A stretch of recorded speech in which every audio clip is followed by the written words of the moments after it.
वाक्यामृत में दूत समुद्देश में समझा रहे हैं कि सम्राट को किसी भी दूत के आने पर उसके द्वारा जो प्रदत्त द्रव्य है उस द्रव्य की परीक्षा करना चाहिए। बिना परीक्षा किए किसी भी द्रव्य को स्वीकार नहीं करना चाहिए और जिन्होंने स्वीकार किया है उनके उनका भोग है। इसलिए 17वें सूत्र में पुनः हम समझा रहे हैं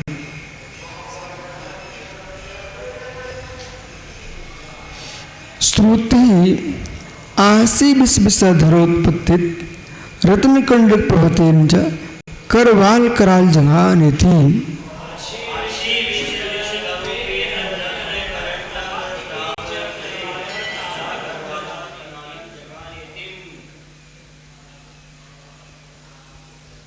ये दृष्टांत दे रहे हैं कैसे कैसी घटना घटी।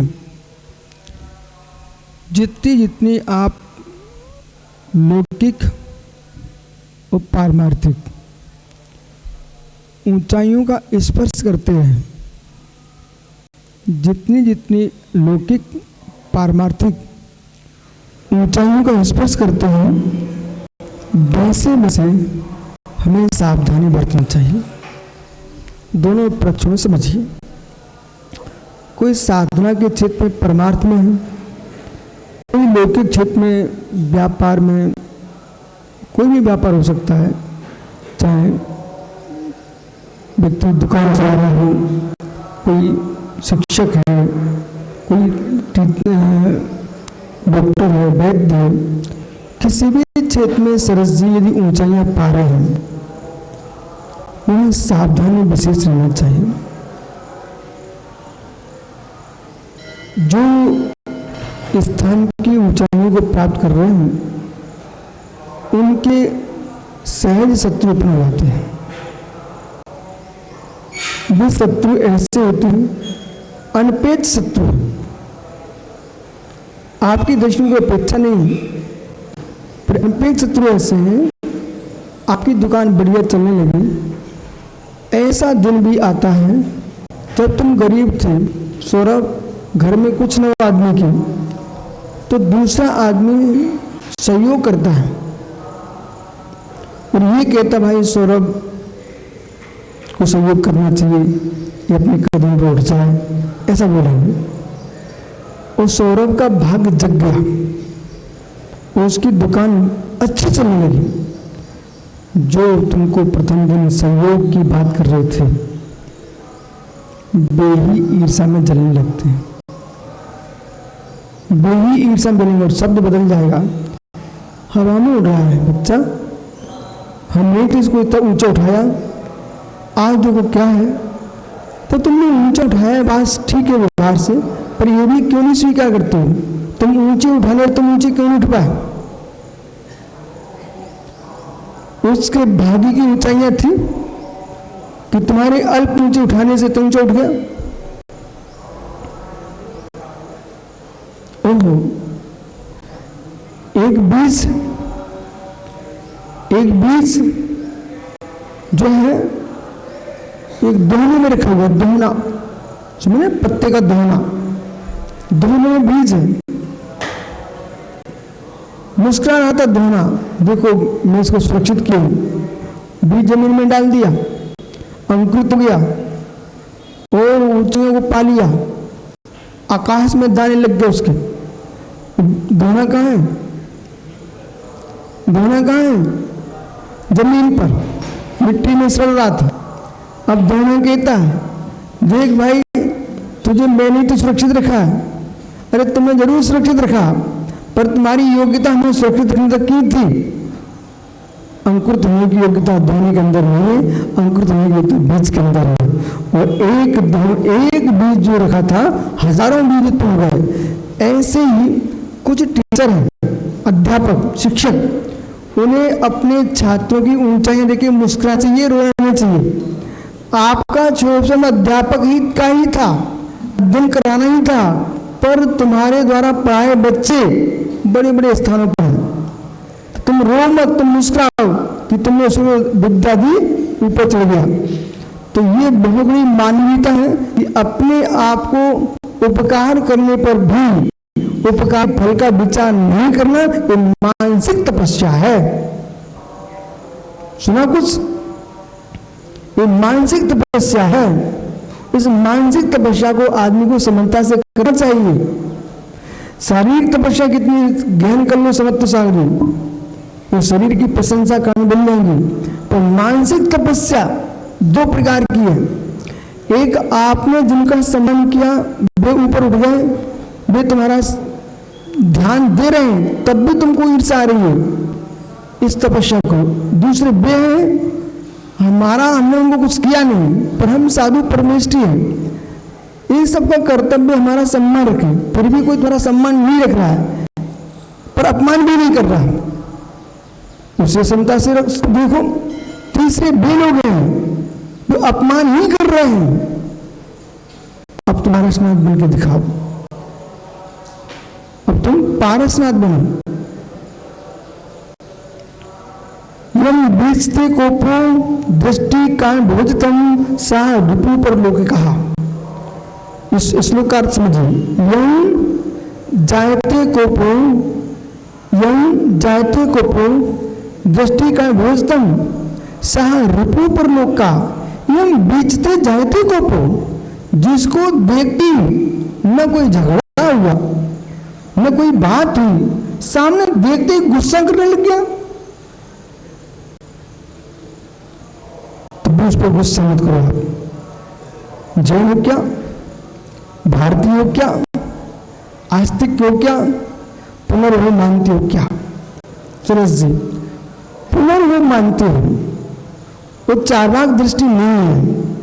तो जिस व्यक्ति से आपने कुछ बोला ही नहीं, आपने कुछ उसका बिगाड़ा ही नहीं, अचानक ट्रेन में जा रहे थे आप, यात्री थे आप, वो भी यात्री था, वो देखते ही बौखलाने लग गया, गुस्सा कर रहा है, तो आपको क्या विचार करना है?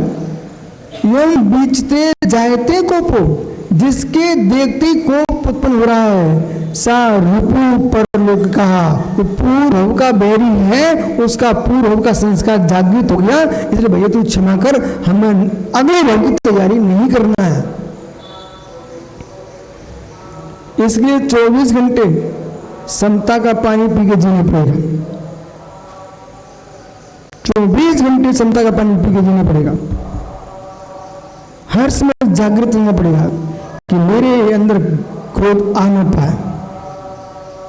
क्षण मात्र में नियोग अनियोग, क्षण मात्र में 24 घंटे या 24 भवों की तपस्या एक क्षण में नष्ट हो जाती है, कुपित होती है, और जो तुम्हारा सम्मान था उसका अपमान होना प्रारंभ हुआ था। अरे मैं तो उनको बहुत शांत आदमी समझता था, ये गुस्सा कैसे कर रहे हैं? चाहे संजनो कोई भी कैसा हो, उसको मंद कीजिए। संजनो कैसा में द्वारका जल सकती है, लेकिन जलाना नहीं आपको। मुझे सुन रहे कि नहीं? अभी कह रहे संजनो कैसा है, संजनो कैसा में द्वारका जल गई, लेकिन अच्छा हुआ क्या? मिल गया ना? इसलिए कैसा है, अच्छा कहाँ हुआ, सियात क्यों ला रहे हैं?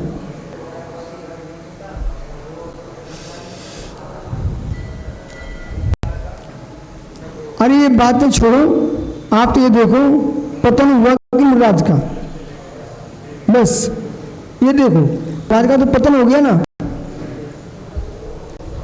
चंदन की लकड़ी में आग लगे, चाहे बम्बूल की लकड़ी में आग लगे, उसमें अंगुली डालोगे जलेगी। चाहे धर्म के नाम से तुम गुस्सा करो, चाहे अधर्म के नाम से गुस्सा करो, कैसा है तो कैसा है, आपका विघात कराएगी। धर्म की प्रभावना, पारसनाथ में शांति से बैठे रहे और कमठ जो है ओले सोले गिराता रहा। धर्म की प्रभावना कमठ ने की कि पारसनाथ ने की?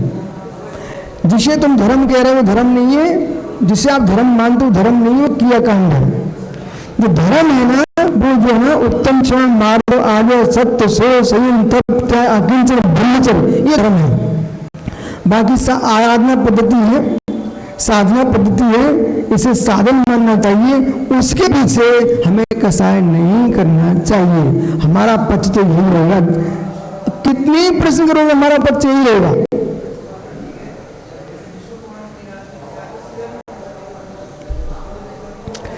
देखो विष्णु कुमार मुरारी ने जो काम किया वो नीति शास्त्र के अनुसार ठीक किया है, ठीक है, व्यवहार धर्म की दृष्टि से ठीक किया है। परमार्थ धर्म में उन्होंने प्राण लेकर पुनः स्थापित होकर गई। मोक्ष तभी जा पाए जब मूल धर्म में प्रवेश करेगा, ठीक है। परंतु विष्णु कुमार जैसे आप हो भी नहीं, इतनी योग्यता भी नहीं आज, और विष्णु कुमार का नाम लेकर के एक शब्द में अपनी पिछी छोड़ दी, लेकिन दोबारा पिछी लेना बहुत मुश्किल होता है। इसलिए सोमनाथ स्वामी के भी लोग दृष्टांत दे लेते हैं, विष्णु कुमार के दृष्टांत देते हैं, परंतु उस द्रव्य क्षेत्र काल का भी लक्ष्य रखना चाहिए।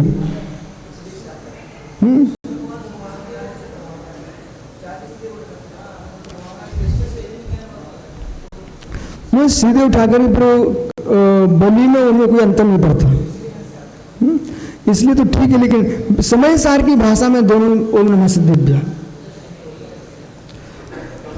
तो आशी से विश्व पर रतन करण प्रवर्तन है। क्या किया? एक कराल नाम के देश का नाम का राजा था, और करवाल नाम के राजा ने कराल नाम के शत्रु राजा को, करवाल नाम के राजा ने कराल नाम के शत्रु राजा को यहाँ रत्न पिटारा भेजा। पिटारा क्या था? बिल्कुल सोने का पिटारा, रत्न पिटारा भेजा, और रत्न पिटारे के अंदर 80 विष सांप रख दिया। देखो भाई, आप सब महात्मा लोग हो, कोई भी सामग्री कहीं से आए एकदम ऐसे बहरा के गिरो मत। हर व्यक्ति इंसान की आदत है। राजा था, उसने देखा रतन पिटारा, उठा के भाई साहब अपने हाथ से तो मैं खोलूंगा ना, और जैसे ही खोला उस सांप ने तुरंत ही डस लिया। वो आसी भी सर्प था, तुरंत ही मृत्यु हो गई। तो राजा ने शत्रु अपने तो काम कर लिया, बाद में होगा सो देखते रहेंगे, उसे तो उसको खत्म करना था। तो सर्प रत्न से पिटारे को भेद कर मार डाला, और जब ही करा राजा शत्रु को रत्न पिटारे को खोला तो उसने वर्तमान दृष्टि सर्प को तत्काल उसकी मृत्यु हो गई। इसलिए बाहर से आई सामग्री, दूध के द्वारा लाई गई वस्तु, इसे राजा को तुरंत ही नहीं खोलना चाहिए है, उसे समझना चाहिए है। बहुत सारी ऐसी वस्तुएं हैं, बम बम कितने बच्चों के हाथ चले गए, उसने आग लगाई, वो चला नहीं, सो भाई साहब उठाने देखने चले, क्यों नहीं चला, और जैसे ही हाथ लगाया उसको गर्माहट लगी, वो फूट गया, हाथ चला गया, मोच आ गया। ऐसा हो रहा कि नहीं? प्रत्येक दीपावली के बाद, दशहरे के बाद आपको सूचना मिलती देश में। इसलिए धैर्य रखना चाहिए, अधूर नहीं होना चाहिए। देखो शरद जी, कल गुजरात में क्या हुआ, संसार की दिशा देखो, क्या सोचा होगा, कितने लोग क्या सोच के बैठे होंगे, क्या सोच रहे होंगे, क्या कर चुके होंगे, क्या करने वाले होंगे। यमराज से करुणा नास्ति, यमराज को कोई करुणा नहीं होती, कोई ना कोई नियत लेके आता है। कितने सारे जीव विमान पतन से प्राण के पतन हो गए,